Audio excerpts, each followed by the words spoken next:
Hello students, welcome back to a new video of Sunanda's tutorial. In this video, we will discuss the life cycle of yeast, Saccharomyces. So Saccharomyces have 40 sporophytic species. Saccharomyces is a genus, and under Saccharomyces genus, 40 sporophytic species are present. This Saccharomyces commonly known as Baker's yeast or simply yeast. It is mainly used in brewing and baking industry. It is used mainly for extraction of enzyme invertase and gymase. And remember one thing, the cell is unicellular. Yeast is unicellular, but sometimes their cells remain attached in chain, forming pseudomycelium. They lack true mycelium. True mycelium or filamentous like mycelium is totally absent in this type of fungi. It is unicellular. Now the cell structure. Remember, the cell has a thick cell wall which is made up of 3 layers. Outer layer is electron dense and composed of proteins. The middle layer is electron translucent consisting of glucan molecules, okay, and inner layer mostly contains enzymes. So they have cell wall which are 3 layered. Cell membrane which is present inner to cell wall is a unit membrane and with a number of pits, that means hole in them, okay. They have ectoplasm, endoplasm. So we can divide the cytoplasm which are present inner to cell membrane into ectoplasm which are peripheral and endoplasm which is present in the middle, and all cell organelles present in endoplasm like 80S ribosomes, as these fungus are eukaryotes, then ribosomes, mitochondria, endoplasmic reticulum, Golgi apparatus, all these cell organelles are present, okay. Nucleus is present in the middle, and nucleus of Saccharomyces cerevisiae particularly have 16 chromosomes in their nucleus. So this is the cell structure of yeast. Next comes the reproduction of yeast. At first, asexual reproduction which takes place by budding. A bud-like outgrowth is formed on the parent cell which eventually detach from the parent cell and grow as a new yeast cell. Sometimes chain of buds are formed. All these buds detach from the parent cell and form or grow as a new yeast cell. So this is how the asexual reproduction takes place in yeast by budding. Sometimes they also reproduce asexually by fission. So in asexual reproduction by fission method, the mother cell roughly divides into 2 daughter cells. Then these daughter cells grow as a new yeast cell. Okay, so this is how the asexual reproduction takes place by fission method. Sometimes they produce endospore inside the body of yeast. These endospores remain viable during unfavorable conditions, unfavorable environmental conditions, and after the unfavorable environmental condition, they grow as a new individual. Okay, so this is how reproduction by asexual means takes place in the yeast or Saccharomyces genus. Okay.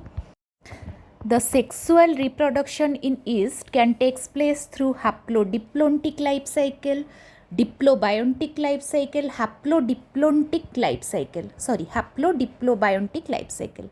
So as these Saccharomyces have different types of species, so different types of life cycle. At first, the haplobiontic life cycle which takes place in Saccharomyces octosporos in unfavorable condition, where haploid cells by forming conjugation tube, the male and female, not exactly male and female, the nucleus of 2 cells fuse with each other to form zygote which is diploid, then which undergoes meiosis to form diploid haploid cells.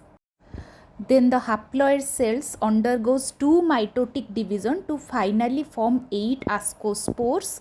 all ascospore release into the environment after maturation and germinate to form a new yeast cell.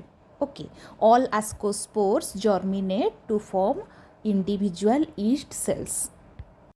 Next, the diplobiontic life cycle, which is present in Saccharomyces ludwigi, so which has generally a diploid vegetative cell. When the nutrient scarcity arises, the cell switches to ascospore formation suddenly, and the vegetative cell behaves as ascos mother cell. And the diploid cells nucleus undergoes meiosis to form 4 nuclei which get organized into 4 ascospores. Here ascospores are not released but fuse within the ascos in opposite pair to form zygote. Okay. The zygote germinate in situ to form small germ tube and gives rise to sprout mycelium, which is again diploid.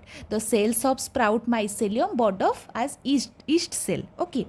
So here haploid phase is restricted to ascospore only and diploid phase is dominant. Therefore, the whole life cycle is called as diplobiontic life cycle. Okay. Then the haplodiplobiontic type of life cycle which takes place in Saccharomyces cerevisiae. Actually Saccharomyces cerevisiae have two types of cells. One haploid cell which is called as dwarf strain and another diploid cell which is called as large strain.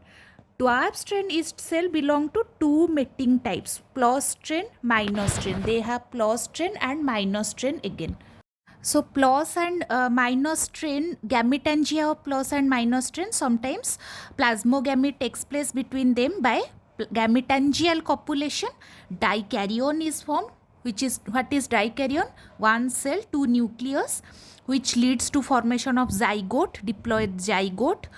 So this dwarf strain represents haplophase, then diploid zygote instead of undergoing meiosis grow as an independent vegetative structure. Okay, and multiply by budding. When there is unfavorable environmental condition, the large strain vegetative cell of Saccharomyces cerevisiae directly functions as ascos, where diploid nucleus undergoes meiosis to form ascospore, out of which two are plus strain and two are minus strain type. They are released by rupturing the ascos wall and develop to haploid yeast cell of dwarf strain. Okay, so the dwarf strain represent the haploid life cycle and the large strain represents the diploid phase. So haplodiplobiontic life cycle. So it is all about the life cycle of yeast. I hope you will get benefit from this video. It is all about life cycle of yeast or different life cycle of different species under the genus Saccharomyces. So if you liked it, please hit the like button, share and please subscribe. Thank you.